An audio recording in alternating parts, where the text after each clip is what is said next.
Cumprimento a todos os meus irmãos com a paz de Jesus. Seja bem-vindo ao estudo da lição da Escola Sabatina número 6. Que nação há tão grande? Antes de começar, vamos orar.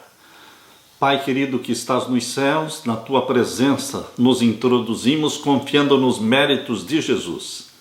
Neste santo e venerável nome, Jesus, Salvador nosso, imploramos a tua bênção, Pai amado, que o Senhor derrame o Espírito Santo sobre mim e sobre os meus irmãos, abrindo a nossa mente para entendermos a mensagem que o Senhor tem para nós hoje.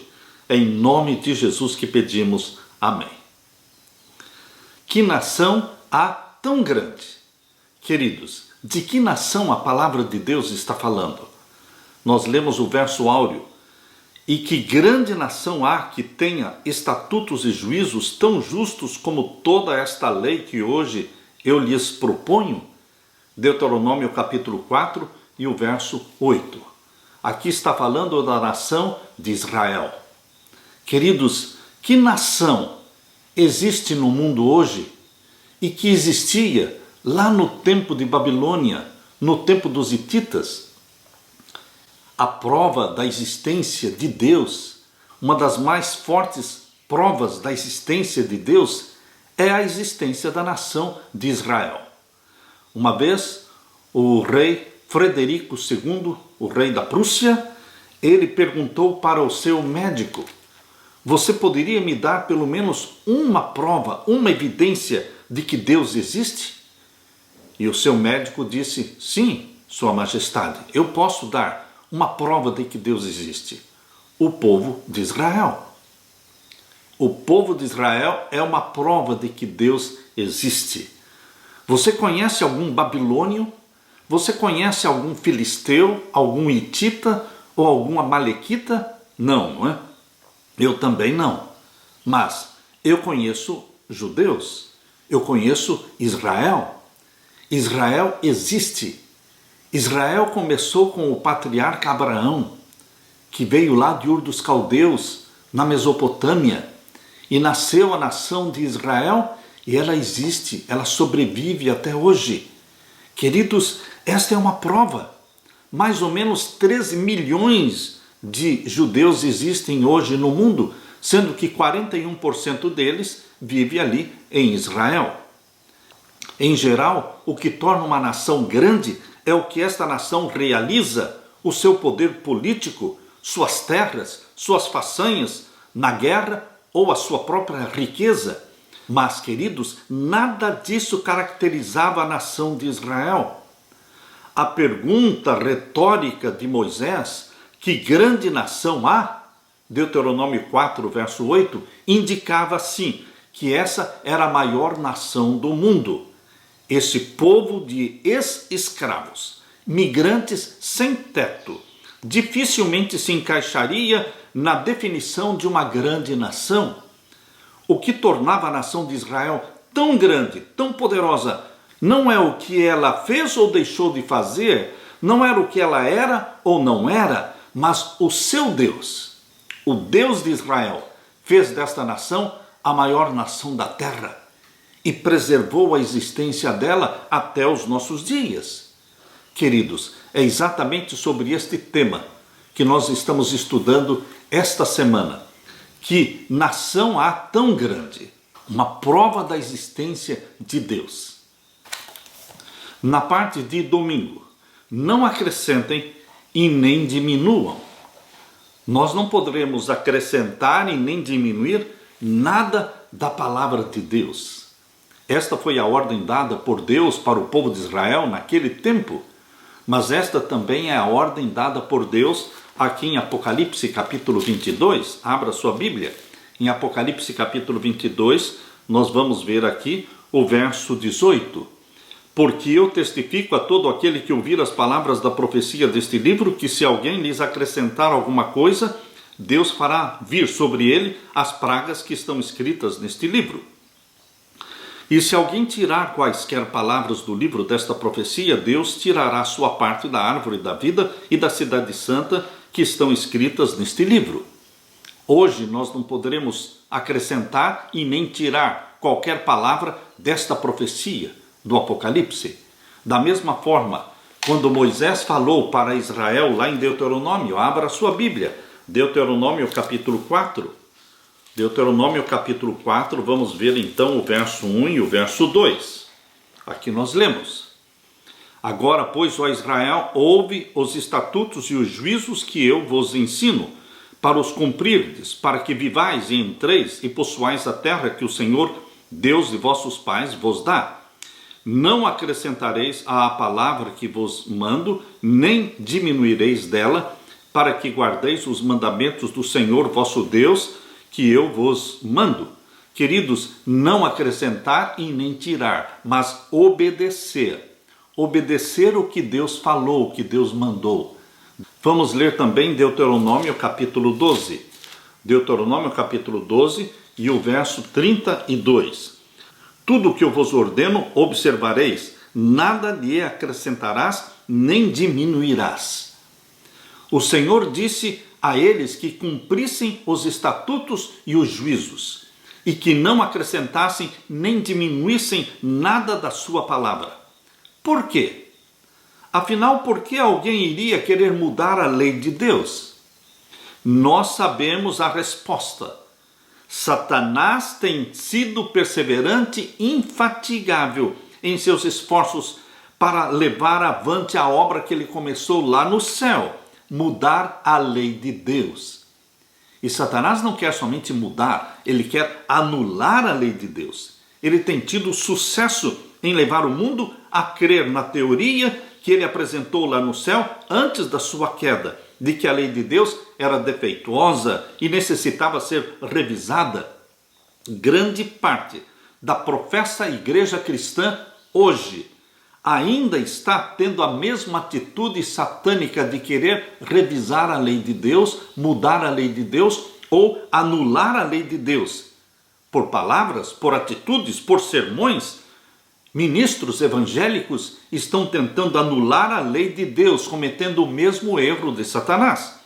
Ao observarmos a história do antigo Israel, notamos que em muitos aspectos eles tiveram problemas por ignorar, por desobedecer certos preceitos da lei de Deus, o que na prática seria o mesmo que retirar algo dela, como também por lhe acrescentar algo, no sentido de introduzir práticas não especificadas nela, na lei de Deus, e que de fato os levaram à transgressão. Eles acrescentaram.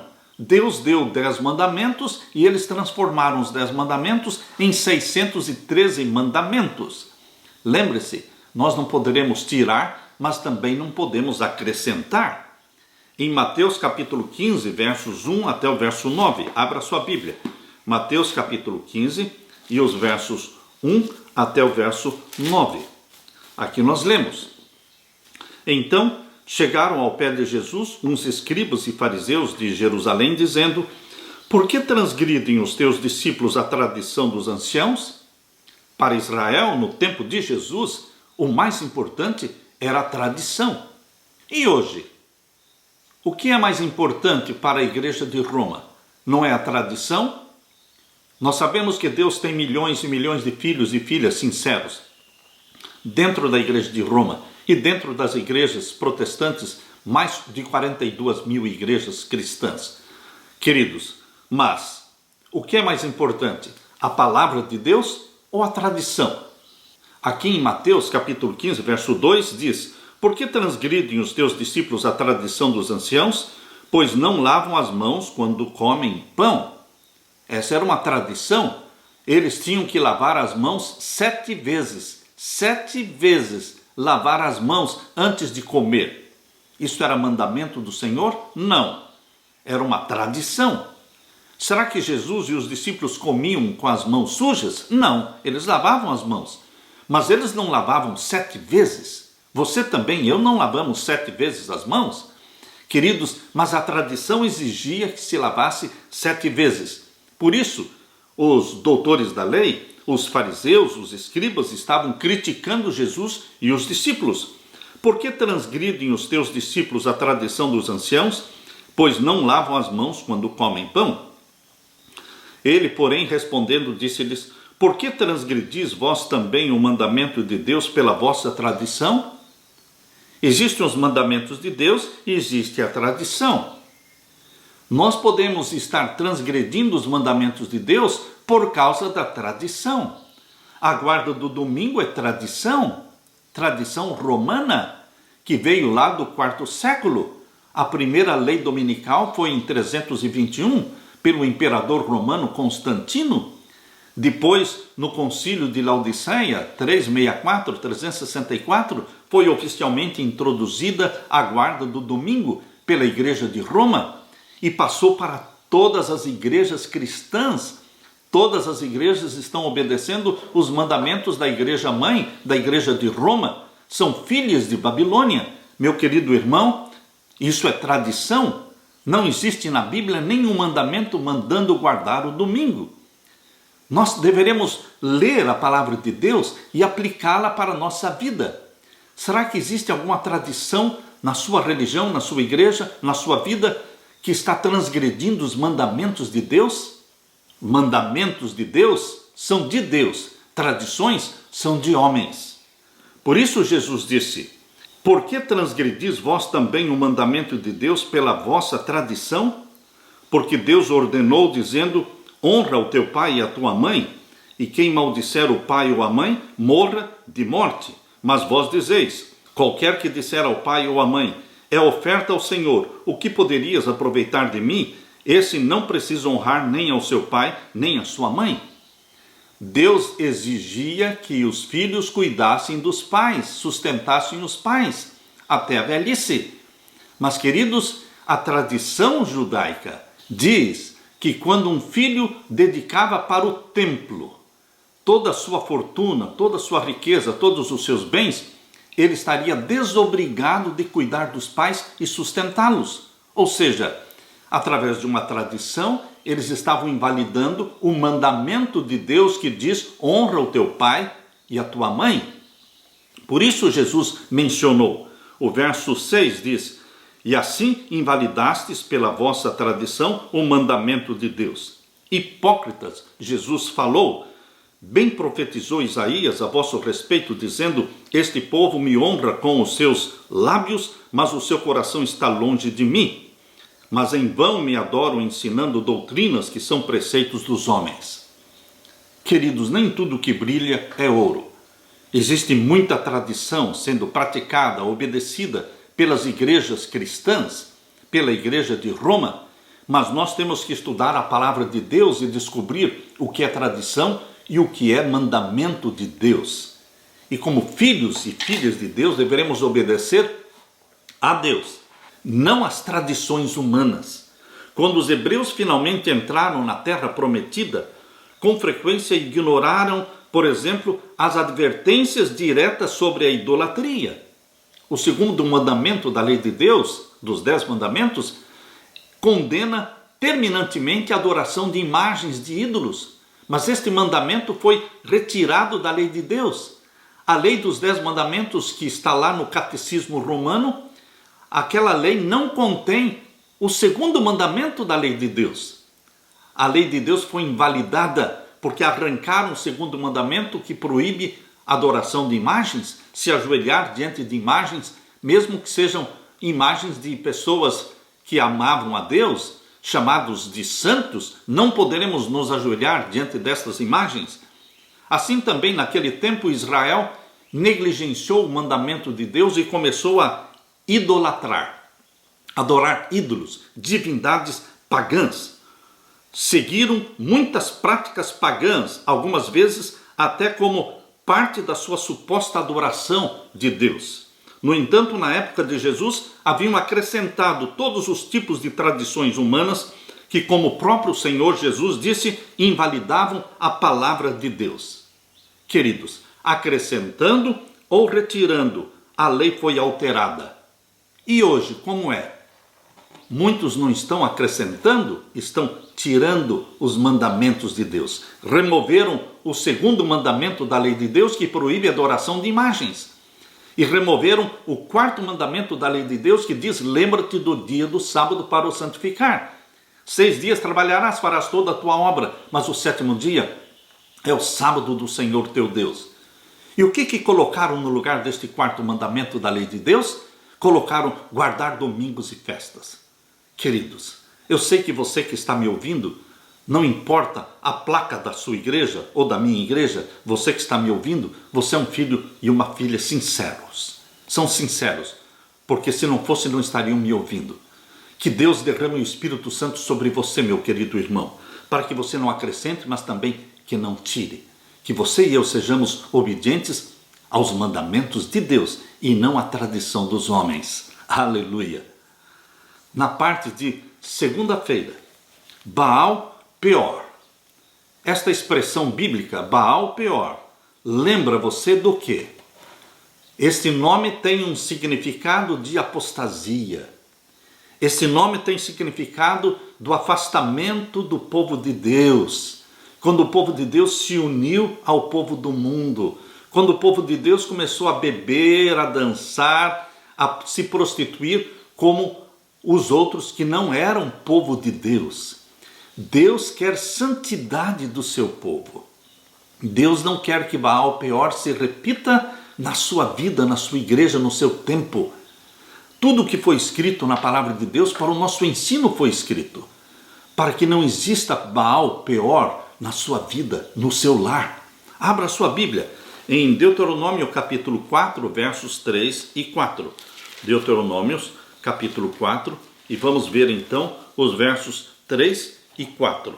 Aqui nós lemos: os vossos olhos têm visto o que Deus fez por causa de Baal Peor, pois a todo homem que seguiu a Baal Peor, o Senhor teu Deus consumiu do meio de ti. Porém vós que vos chegastes ao Senhor vosso Deus, hoje todos estáis vivos.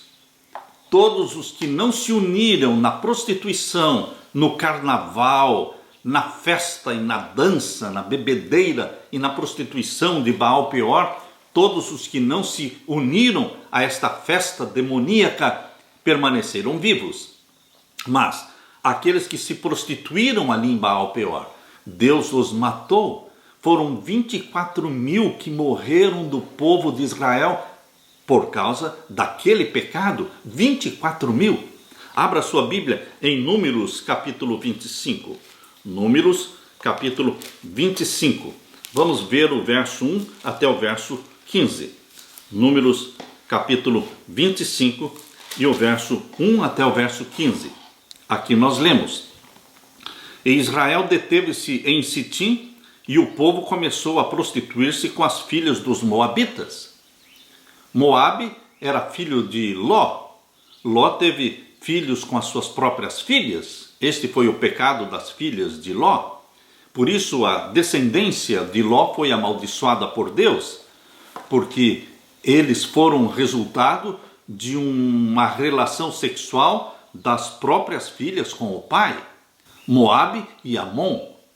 Quando você lê na Bíblia, os moabitas são os descendentes de Ló. E o que eles fizeram? Eles armaram uma armadilha para o povo de Israel.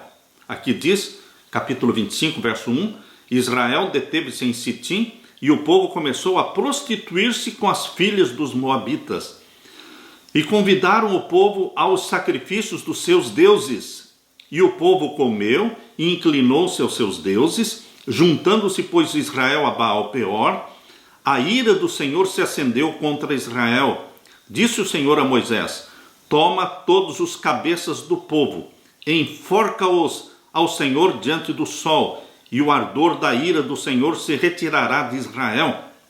Deus mandou matar todos os prostitutos, todos os líderes que fizeram a cabeça, incentivaram o povo de Deus a se unir aos moabitas naquele carnaval. E aqui diz o verso 5, então Moisés disse aos juízes de Israel, cada um mate os seus homens que se juntaram a Baal Peor. E eis que veio um homem dos filhos de Israel e trouxe a seus irmãos uma midianita perante os olhos de Moisés e de toda a congregação dos filhos de Israel, chorando eles diante da tenda da congregação. Vendo isso, Finéias, filho de Eleazar, filho de Arão, sacerdote, se levantou do meio da congregação e tomou uma lança na sua mão e foi após o varão israelita até a tenda e os atravessou a ambos, ao varão israelita e à mulher, pela sua barriga. Então a praga cessou de sobre os filhos de Israel, e os que morreram daquela praga foram 24.000. Não foi pouca gente, 24.000 que morreram.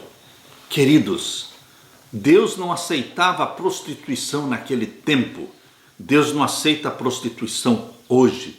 O povo de Deus não pode viver num carnaval, banqueteando-se com bebidas, com drogas, com sexo ilícito, com pornografia. Queridos, Deus quer distinção do seu povo. Deus diz, porque eu sou santo, sede também vós santos. Por mais desconfortáveis que sejam os relatos de Israel, eliminando algumas das nações pagãs ao seu redor, elas certamente ajudam a explicar a lógica por trás da ordem. Israel deveria ser testemunha do verdadeiro e único Deus para as nações pagãs, um exemplo para mostrar a adoração ao Deus verdadeiro. Em vez disso, eles seguiram os deuses pagãos e muitas vezes caíam em rebelião aberta contra o próprio Deus que deveriam representar diante do mundo. Embora prostituir-se muitas vezes tenha um significado espiritual, isto é, quando Israel ia atrás de outros deuses pagãos, práticas pagãs, a Bíblia chama isto de prostituição. Mas, queridos, ali em Baal-Peor aconteceu uma prostituição física, ou seja, o ato sexual. Eles se prostituíram com as mulheres moabitas. Satanás aproveitou-se da natureza humana decaída, usou as mulheres pagãs para seduzir os homens, que obviamente se deixaram seduzir. Sem dúvida, o ato de se prostituir fisicamente levava também à prostituição espiritual. Quem se prostitui fisicamente também se prostitui espiritualmente. Os envolvidos acabavam em práticas de adoração pagã, seguindo a Baal-Peor, isto é, os israelitas de alguma forma se apegaram a esse Deus falso e até se sacrificaram a ele. Apesar do que lhes foi ensinado, eles se dispuseram a jogar tudo fora no calor da paixão, do sexo e da luxúria. Como isso pode ter acontecido? Facilmente, ao endurecerem a consciência com o primeiro pecado, o pecado físico, estavam maduros para cair no pecado espiritual, que deve ter sido o objetivo final de Satanás.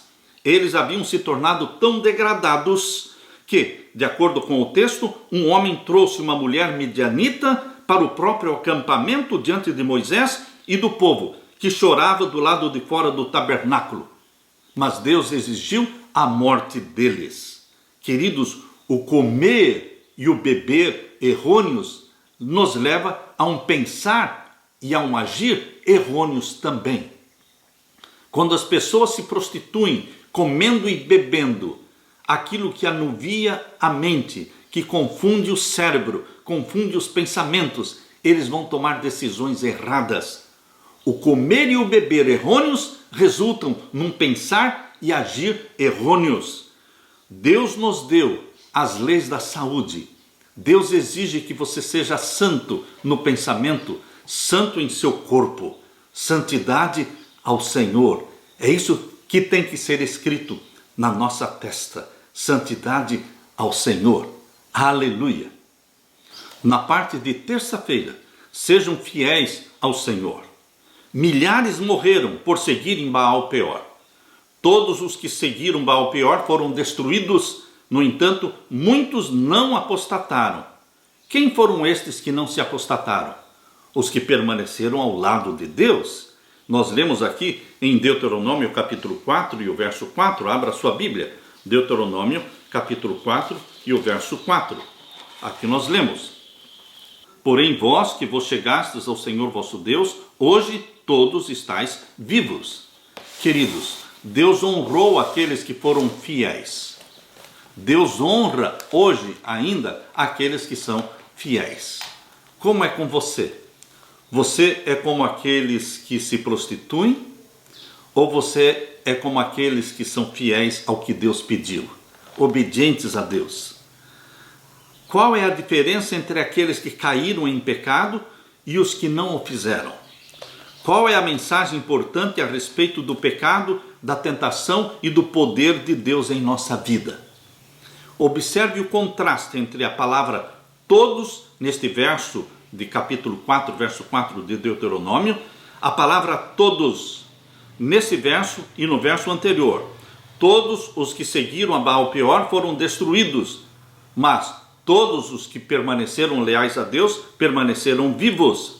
Não havia meio termo naquela época e agora também, hoje também não existe meio termo. Somos a favor ou somos contra Jesus Cristo? Não existe meio termo. Abra sua Bíblia em Mateus capítulo 12, verso 30. Mateus capítulo 12 e o verso 30. Aqui nós podemos ler Mateus capítulo 12 e o verso 30. Aqui Jesus diz: quem não é comigo é contra mim, e quem comigo não ajunta, espalha. Não existe meio termo.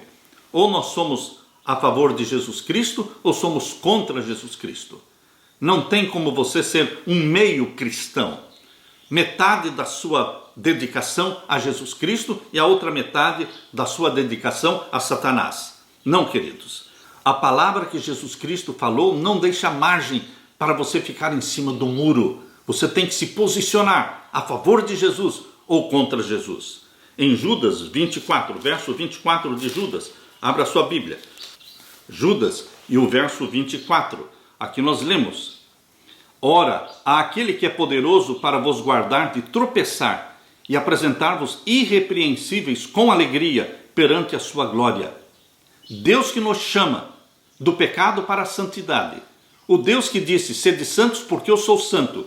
Ele é poderoso para vos guardar de tropeçar. Ele é poderoso para me guardar, a mim e a você, de cairmos em prostituição. Queridos, Deus quer santidade, Deus quer diferença entre o povo que o serve e o povo que não o serve. Ora, aquele que é poderoso para vos guardar de tropeçar e apresentar-vos irrepreensíveis. Este é o plano de Deus. Apresentar você e a mim como igreja irrepreensível, santa e sem mácula para Deus. Nós lemos também na primeira carta de Paulo aos Coríntios, capítulo 10 e o verso 13. Primeira carta de Paulo aos Coríntios, capítulo 10 e o verso 13. Aqui nós lemos: não veio sobre vós tentação senão humana. Toda tentação que vem sobre você e sobre mim é uma tentação humana. Mas para vencer a tentação, nós não temos um poder humano, nós temos um poder divino. Então por que é que não pode se vencer a tentação? Se a tentação é humana e o poder para vencê-la é divino, é óbvio que você vai vencer a tentação. Só não vencerá se não quiser. É isso que o apóstolo Paulo está dizendo aqui na primeira carta aos Coríntios, capítulo 10 e o verso 13. Não veio sobre vós tentação senão humana. Mas fiel é Deus que vos não deixará tentar acima do que podeis. Antes, com a tentação dará também o escape, para que a possais suportar.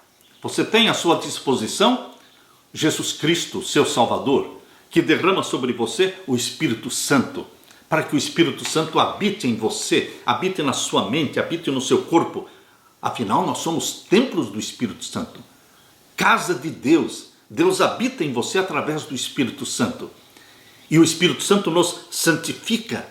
Por isso, meu querido, não tem desculpa para vivermos pecando e nos prostituindo, porque tudo que está ao nosso redor, usado por Satanás para nos tentar, pode ser vencido pelo poder de Jesus Cristo e pela habitação do Espírito Santo em nós. Deus é fiel, Ele é capaz de nos impedir de cair, mas temos que fazer a escolha consciente, como fizeram os fiéis filhos de Deus lá em Baal-peor, de nos apegarmos a Ele. Nesse caso, podemos ter certeza de que, seja qual for a tentação, ela será humana, mas o poder para vencê-las é um poder divino. Por isso, queridos, através do estudo da Bíblia, o estudo diário da Bíblia, através da oração diariamente, através da confissão dos nossos pecados diariamente, através do testemunho que damos diante das pessoas de que existe um Deus vivo, um Salvador, que nos salva e nos perdoa. Através destes meios, nós podemos vencer, porque o Espírito Santo habita em nós e nos dá uma mente de vitoriosos. Mente de vitorioso é a mente que o Espírito Santo implanta em você. Aleluia! Na parte de quarta-feira, que nação há tão grande? Naquele tempo, quando Moisés escreveu isso, Israel era a maior nação do mundo, mas não em número de pessoas, não em poder, não em riqueza, não no exército. Era a maior nação do mundo, porque era a única nação que tinha um Deus tão chegado. O Deus criador dos céus e da terra. Não era um Deus distante, era um Deus bem próximo deles, que conversava com eles, dava todas as orientações, dava os mandamentos. Ao ler esses textos, pense em como o princípio contido nestas palavras aplica-se a nós também nos dias de hoje. Vamos ler então Deuteronômio, abra sua Bíblia em Deuteronômio capítulo 4 e os versos 5 até o verso 9. Deuteronômio capítulo 4 e os versos 5 até o verso 9. Aqui nós lemos: Vedes aqui, vos tenho ensinado estatutos e juízos, como me mandou o Senhor meu Deus, para que assim façais no meio da terra a qual ides a herdar. Guardai-os, pois, e fazei-os, porque esta será a vossa sabedoria e o vosso entendimento perante os olhos dos povos, que ouvirão todos estes estatutos e dirão: este grande povo só é gente sábia e entendida. Não tinha como olhar para Israel e ver a saúde de Israel, a inteligência de Israel, e perceber que era um povo escolhido, um povo abençoado por Deus. Não tinha como não falar que eles eram um povo sábio e entendido. E o verso 7 diz: porque que gente há tão grande que tenha deuses tão chegados como o Senhor nosso Deus? Porque as outras nações pagãs, elas adoravam divindades que eram representações de Satanás. Só Israel adorava o Deus criador dos céus e da terra, o Deus de Abraão e de Isaque e de Jacó. Por isso, queridos, fazia uma diferença muito grande. Era visível aos olhos de todos a bênção que existia em Israel. Verso 7, porque que gente há tão grande que tenha deuses tão chegados como o Senhor nosso Deus, todas as vezes que o chamamos. E que gente há tão grande que tenha estatutos e juízos tão justos como toda esta lei que hoje dou perante vós? Tão somente guarda-te a ti mesmo e guarda bem a tua alma, que te não esqueças daquelas coisas que os teus olhos têm visto, e se não apartem do teu coração todos os dias da tua vida, e as farás saber aos teus filhos e aos filhos dos teus filhos. O Senhor desejava que o seu povo percebesse que tinha sido chamado, que tinha sido escolhido por um motivo especial. Eles se tornaram uma grande nação, assim como Deus havia prometido inicialmente para Abraão, lá em Gênesis capítulo 12, verso 2, quando Deus disse para Abraão: eu farei da tua descendência uma grande multidão, uma grande nação sobre a terra. Porém, queridos, o propósito de torná-los grandes era que pudessem ser uma bênção. Gênesis 12, 2. E assim tu serás uma bênção. Deus quer que você também e eu sejamos uma bênção. Eu peço a Deus a bênção para ser uma bênção, porque você só pode abençoar se você for abençoado. Todas as famílias da terra foram abençoadas em Abraão, porque ele tinha a bênção de Deus, embora a bênção final fosse a vinda de Jesus, o Messias, por meio da sua linhagem.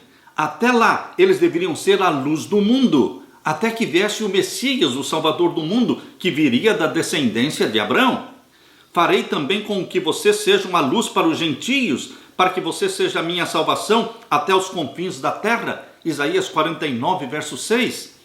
Não que a salvação se encontrasse no povo de Israel, mas por meio deles, o verdadeiro Deus, o único que pode salvar, seria revelado ao mundo. Israel adorava e servia ao Deus que criou o cosmos, o Senhor do céu e da terra, ao passo que os pagãos adoravam rochas. Os pagãos adoravam pedras, madeira, demônios. Que diferença marcante, queridos. Que diferença marcante. Lembre-se que Satanás hoje ainda está sendo adorado em nome de divindades diferentes. Satanás nunca abandonou o desejo de querer ser adorado.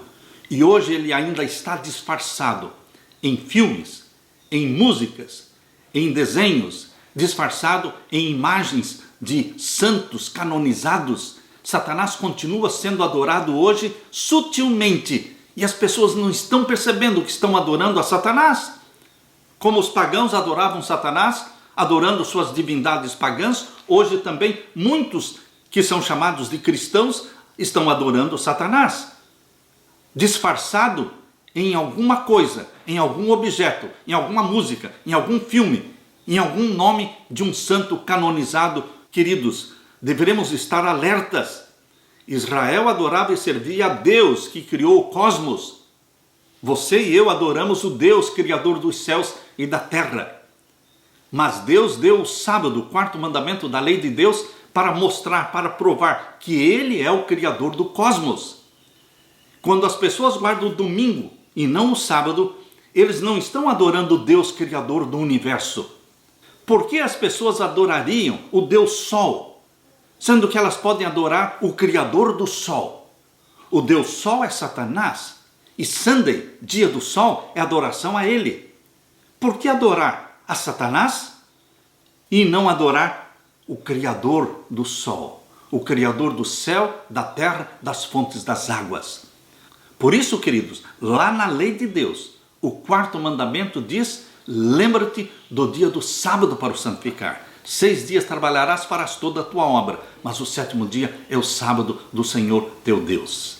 Porque em 6 dias fez o Senhor os céus, a terra, o mar e tudo o que neles há. E ao 7º dia descansou e abençoou e santificou. Ali está muito claro na lei de Deus que o sábado foi colocado como uma homenagem ao Deus Criador. Quando você despreza o sábado como um símbolo de Deus como Criador dos céus e da terra e começa a santificar o primeiro dia da semana, Sunday, dia do sol, você está adorando o sol, uma representação de Satanás. E Deus está convidando você, filho e filha sinceros, para que venham para a adoração do Deus Criador dos céus e da terra. Agora eu convido você para ler Deuteronômio capítulo 4 e os versos 32 a 35. Aqui diz: porque pergunta agora aos tempos passados que te precederam, desde o dia em que Deus criou o homem sobre a terra, desde uma extremidade do céu até a outra, se sucedeu jamais coisa tão grande como esta, ou se ouviu coisa como esta, ou se algum povo ouviu a voz do Deus falando do meio do fogo, como tu a ouviste ficando vivo. Deus marcou a sua história no povo de Israel, falando com eles pessoalmente. Eles ouviram a voz de Deus. E aqui diz o verso 34: ou se um Deus intentou ir tomar para si um povo do meio de outro povo, com provas, com sinais, e com milagres, e com peleja, e com mão forte, e com braço estendido, e com grandes espantos, conforme a tudo quanto o Senhor vosso Deus vos fez no Egito, aos vossos olhos? A ti te foi mostrado para que soubesses que o Senhor é Deus, nenhum outro há senão Ele. Só existe um Deus, YHWH, que deu seu próprio Filho, Jesus Cristo, para morrer por você. Jesus Cristo é o Deus Filho, uma representação do Deus Pai. Queridos, o Espírito Santo nos impressiona. O Espírito Santo coloca na sua mente esta certeza deste Deus Criador dos céus e da terra, deste Deus que é santo, santo e santo. E do desejo de Deus para você, para que você seja santo na sua mente, santo nos seus olhos, santo nos seus ouvidos, santo na sua boca, santo por inteiro, porque o nosso Deus é santo. Jesus Cristo quer de você não menos do que queria do seu povo naquele tempo: santidade ao Senhor. Aleluia. Na parte de quinta-feira, a sabedoria e o entendimento. sabedoria e entendimento que Deus dá. Lemos em Deuteronômio capítulo 4, versos 1 até o verso 9. Aqui está expressa não apenas a condição especial da nação, mas também seu chamado missionário. Deus não queria que eles fossem somente depositários das suas verdades, da sua lei. Deus queria que eles fossem missionários. Foi aqui que Israel falhou, porque eles deixaram de ser missionários. E hoje, toda essa luz, todo este conhecimento, toda esta verdade que Deus derramou sobre você, não foi somente para que você conhecesse tudo, conhecesse as verdades de Deus, mas que você fosse missionário. Queridos, Israel esqueceu de ser missionário. Hoje, muitas vezes, o povo de Deus está esquecendo também da missão de ser missionário, levar este conhecimento aos outros, levantar bem alto a bandeira de Jesus Cristo e permitir que o Espírito Santo atraia todas as pessoas a Jesus Cristo. Abra sua Bíblia e vamos ler em Deuteronômio capítulo 4, versos 6 e 7. Deuteronômio capítulo 4 e o verso 6 e 7. Aqui está o sentido de missão. Guardai-os, pois, e fazei-os, porque esta será a vossa sabedoria e o vosso entendimento perante os olhos dos povos. Perante os olhos dos povos. Os povos que circundavam Israel tinham que prestar atenção em Israel e ver que ali não havia doença, em perceber que ali eles viviam mais, a longevidade era maior, em perceber que eles guardavam um dia diferente, não o Sunday, o dia do sol, mas o sétimo dia, o sábado, em perceber que ali não existia prostituição, ali não existia o adultério, que ali os pais eram protegidos pelos filhos, que os filhos honravam seu pai e sua mãe. Queridos, o povo de Israel deveria ser uma testemunha viva diante dos povos. Guardai-os, pois, e fazei-os, porque esta será a vossa sabedoria e o vosso entendimento perante os olhos dos povos. Vocês estão percebendo o sentido missionário? Os povos tinham que ver Israel como agentes de Deus, representantes de Deus na terra, cheios de bênçãos, bênçãos que eram inegáveis perante os olhos de todos os povos, que ouvirão todos estes estatutos e dirão: este grande povo só é gente sábia e entendida. Os povos pagãos teriam que reconhecer que o povo de Israel era diferente. Este grande povo só é gente sábia e entendida. Porque que gente há tão grande que tenha deuses tão chegados como o Senhor nosso Deus, todas as vezes que o chamamos? Queridos, vocês estão percebendo o sentido missionário, a missão que Deus deu? Eles falharam exatamente neste ponto. O povo de Israel se tornou exclusivista. Eles se fecharam. Eles esqueceram que eles eram missionários, que eles deveriam levar a luz para os outros povos. Mas eles desprezaram os outros povos. Eles foram altamente privilegiados, mas eles não viveram à altura da luz que receberam. Quanto maior a luz dada, maior é a cobrança de Deus, maior é a responsabilidade. Você também, meu querido irmão, minha querida irmã, você também recebeu muita luz. Nós recebemos a luz do Antigo Testamento, do Novo Testamento, nós recebemos a luz do Espírito de Profecia, mais de 50 livros, nós recebemos a luz da Reforma Protestante, nós recebemos a luz da Reforma da Saúde, nós temos muita luz. Mas, queridos, isto significa que nós temos muita responsabilidade. Nós temos que ser luz para o mundo, mostrando que Jesus Cristo em breve voltará. O povo de Israel, que foi acumulado de luz e de bênçãos, eles se tornaram instrumentos de Satanás. Eles recusaram o Messias. Lembre-se, meu querido irmão, uma luz que é recebida, mas que não é praticada e não é partilhada, ela se tornará em maldição na sua vida. O povo de Israel, quando Jesus Cristo veio à terra, o povo de Israel rejeitou o Messias. Eles passaram a adorar o Deus da Cabala. A Cabala é uma invenção do judaísmo. E a Cabala é a adoração ao Deus de chifres.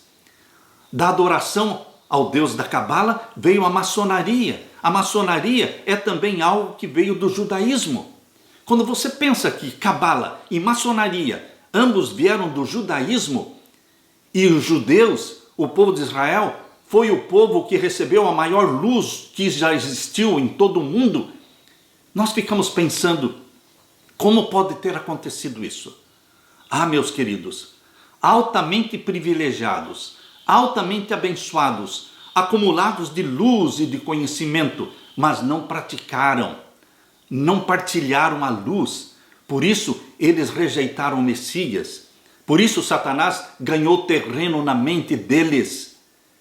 Queridos, hoje pode acontecer a mesma coisa. O que você está fazendo com este conhecimento do Evangelho eterno? O que você está fazendo com o conhecimento das profecias de Apocalipse, as profecias de Daniel? O que você está fazendo com as mensagens dos 3 anjos de Apocalipse 14?